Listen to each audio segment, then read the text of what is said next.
Good morning, everyone. Today we are going to study the Civics Chapter 5, the Judiciary of Class 8, the High Court. The High Court is the highest court of justice in a state. Sometimes the Parliament may establish a common High Court for two or more state composition. Each High Court has a Chief Justice and other judges. The number of judges varies from state to state depending on the size of that particular state appointment.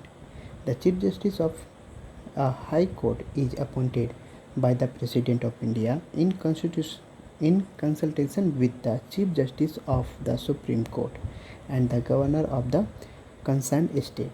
The other judges are appointed by the President in consultation with the Chief Justice of India and the Governor, the Chief Justice of the High Court.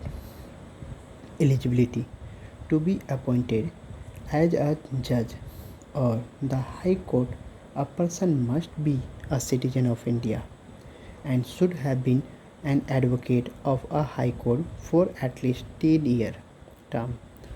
The judges of a High Court retire at the age of 62. They may be removed by the President on ground of proven misbehavior or incapacity.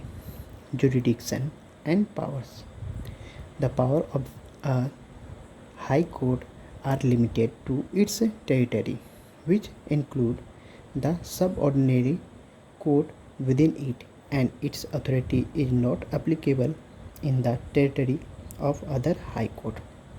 The High Court enjoy original jurisdiction over civil and criminal cases that are claimed to be beyond the authority of the subordinary court, such as matter of company law, divorce, and contempt of court.